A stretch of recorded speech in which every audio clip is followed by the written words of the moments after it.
Gold Guy YouTube channel.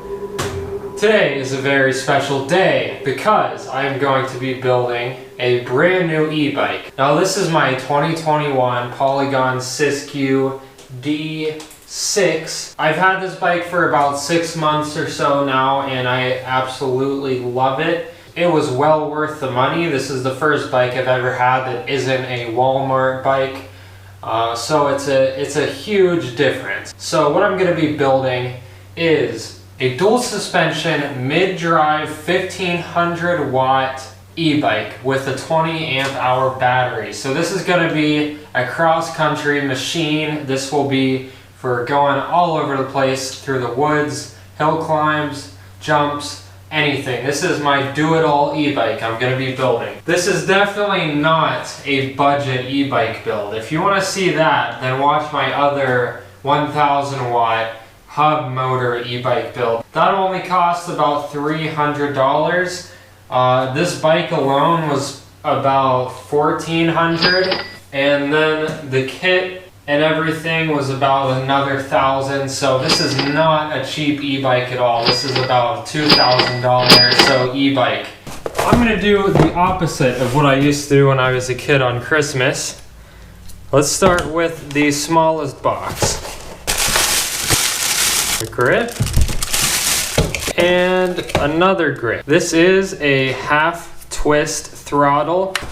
This is the battery.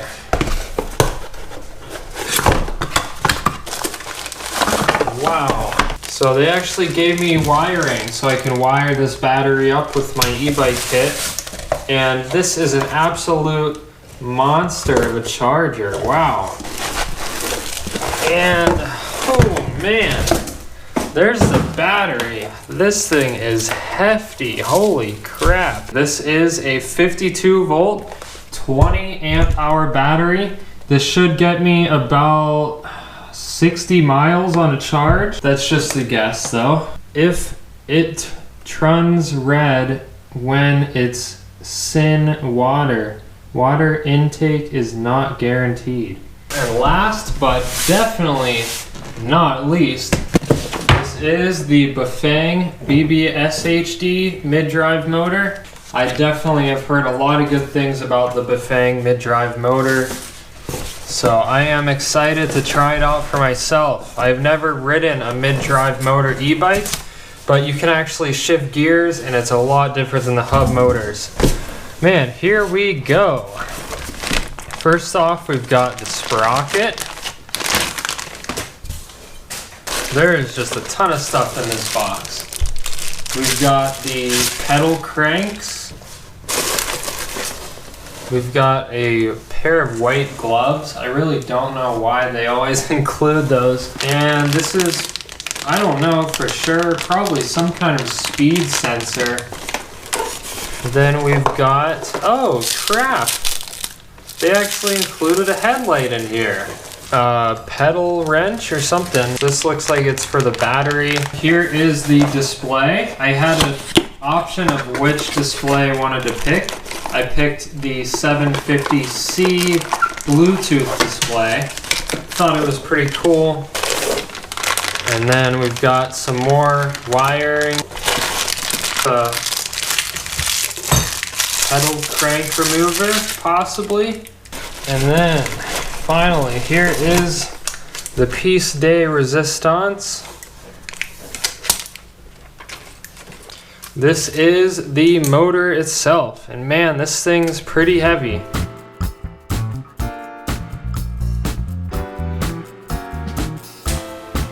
First things first, let's get this bike upside down.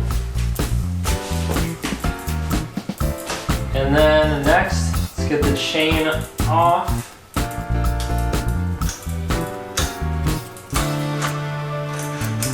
That out of the way.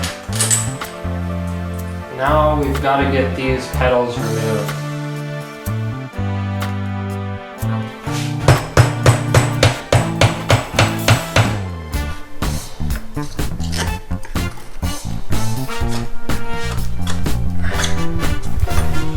There it is.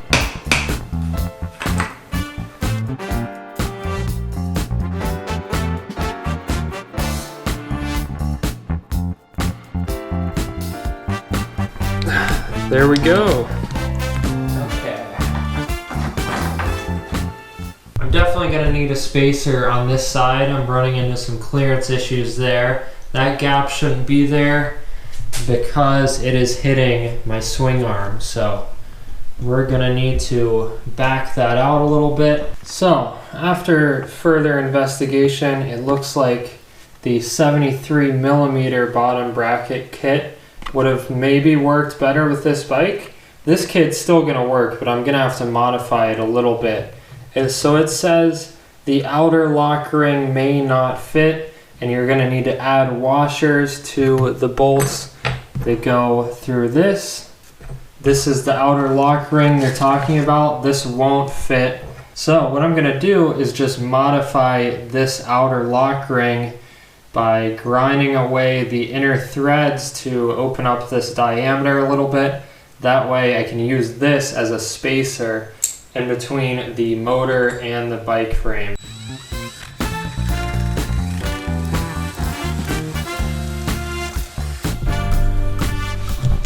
There we go. Now let's put it in there and see if it fits. All right. Spacer is a little bit too thick, so I'm gonna have to pull it off and sand just a little bit off of it. Oh yeah.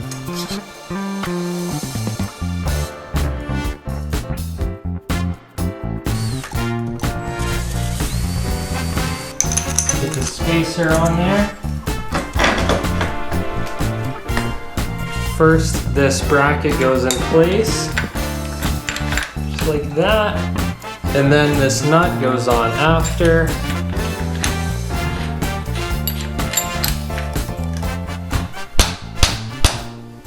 What I'm gonna do is put this bushing that just so happens to fit perfectly in between the bracket and the motor.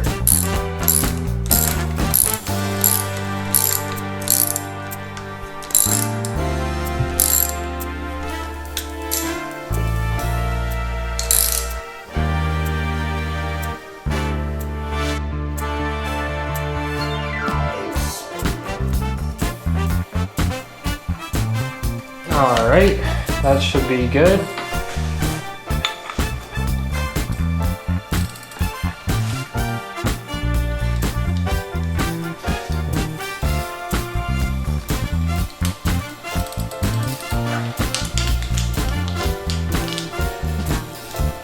Yep, threaded in just fine, nice and tight. Now, onto the other side. Alrighty, pedals are on. Now let's see if we can get that chain back on there.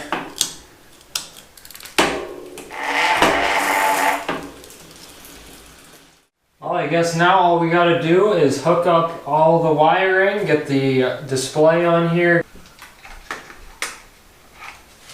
Oh, that fits perfectly. And next, we should get the control button in place.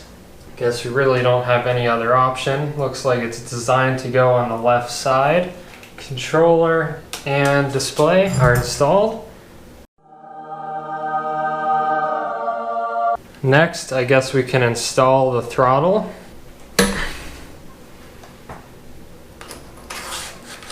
Oh, that fits good. Oh, this is gonna take some getting used to, but the throttle is actually designed to go on the left side.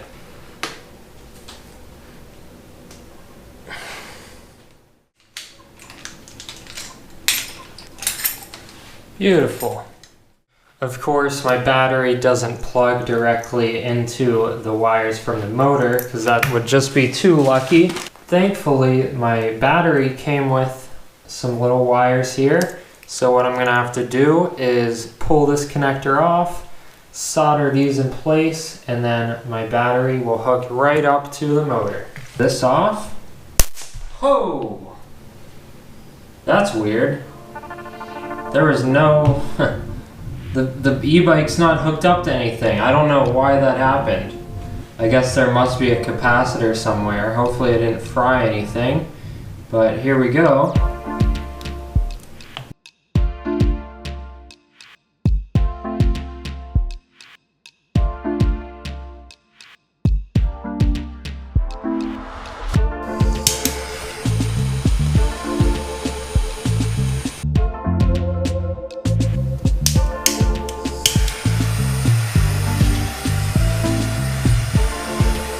Bam! All connected. This here is the speed sensor. This goes right near the wheel, and then you put a little magnet on one of the spokes, and this will pick up the magnet each time the wheel goes around, and it tells the computer how fast you're going. I think I'm gonna mount the speed sensor right about here. This is the magnet that you attach to the spokes. There we go. Looks like everything's lined up perfectly. So let's go ahead and tighten down the magnet.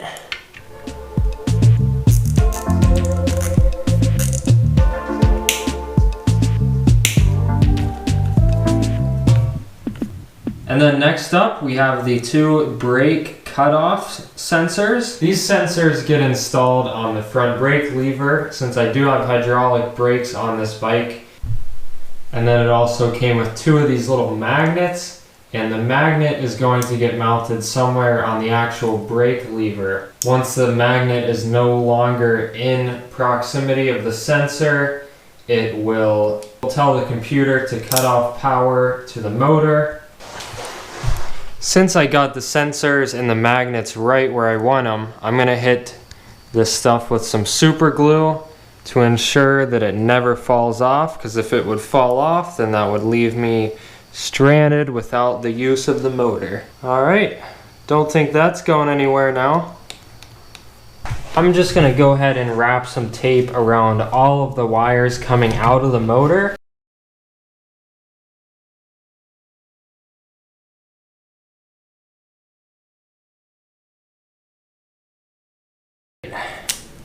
That definitely looks better than a bunch of loose wires. Alright, now I've disconnected all the wires from the motor, and I'm going to run them up through this little channel in the swing arm, and I did a test. No matter how much the rear shock compresses, this gap right here that I'm putting the wire through is never closed up, so I don't have to worry about the wire getting pinched. That way it's nice and protected. Then I'll take this wire, run it back over to the gear, or to the speed sensor. And then that way, these wires will be right up in line with the back of my battery box, which is perfect. All right, just finished up tidying up all the wiring on this bike. Trying to keep everything nice and tidy. I got all the cables wrapped up here. Didn't want to zip tie anything to the handlebars because it looks way cleaner that way. And then I've got the wires coming down, and I've got a big bundle. This is all going to be inside of the battery box. It is time to build the battery box. So here I have got a 1 foot by 2 foot piece of 22 gauge steel sheet metal. It's pretty thin. It's very lightweight, and I think it will be just what I need to build this battery box. So I'm gonna get some measurements of the bike frame, get some lines drawn on this thing, and then we'll start bending.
Now I've got a fully enclosed battery box, but there's only one problem. There's no way to get the battery in and out. Obviously, I knew this, but my plan is I'm going to cut a big section out of the side here and then rivet in this big hinge.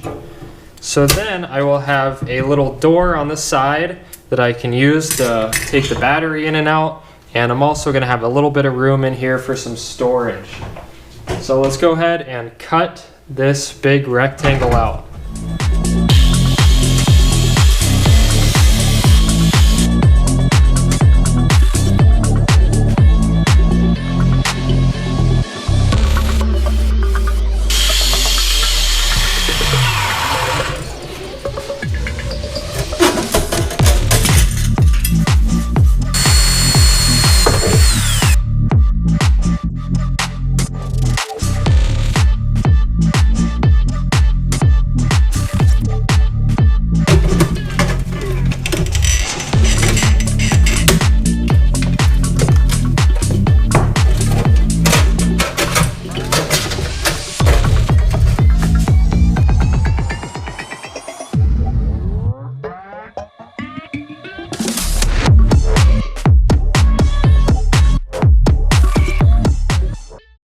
So before I actually attach the front door to this thing, I'm going to line the whole inside of this battery box with this rubber shelf liner stuff. And this will be nice. It'll pad the battery a little bit. Also, it will make this not conductive, and it will just give it a lot nicer texture inside. To fix the rubber to the metal, I'm going to be using this Weldwood contact cement. It's really good for just about anything. So first I'm going to brush this on the whole inside, get it nice and sticky.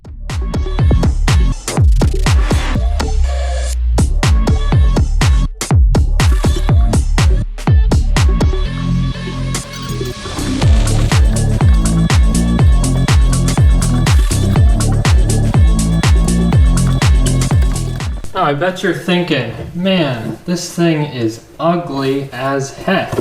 And you would be right. That is why I'm going to be using this rubber shelf liner stuff. This is a little bit thinner than what I used on the inside to coat the whole outside of it as well.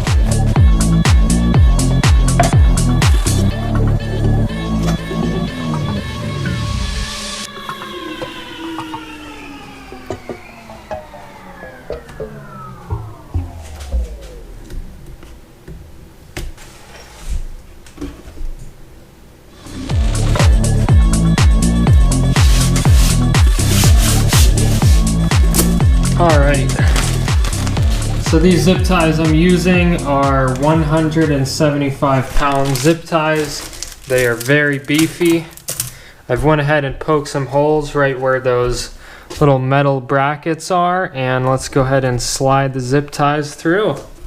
Okay, all the zip ties are in place. We got 4 on top and 1 on the back, 1 on the front. Let's make sure this thing even fits in the frame. Oh man, that is a tight squeeze. That is a perfect fit. Yes. And now let's go ahead and attach this battery box to the frame.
got the battery box all finished up.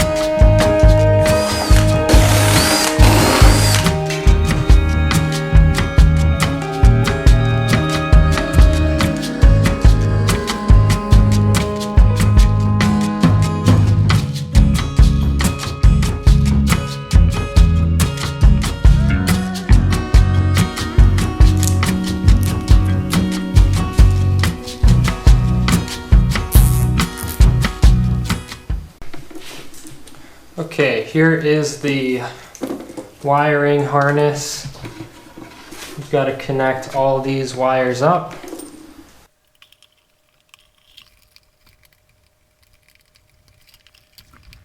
Now all that's left to connect is the battery itself. Let's slide this battery in. Hopefully it'll fit.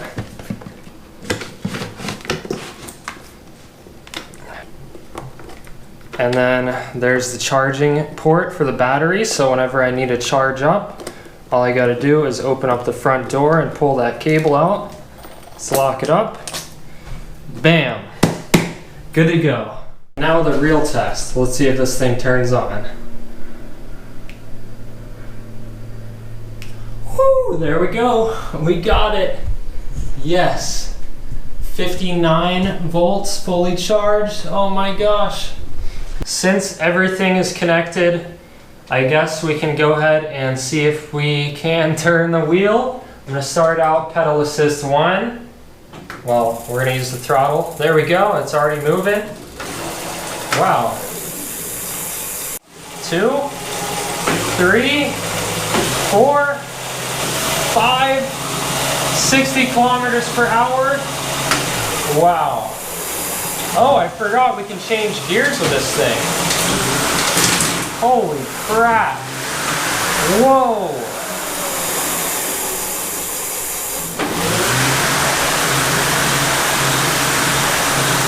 "97 kilometers per hour. Oh my gosh. Look at how fast that freaking wheel is spinning.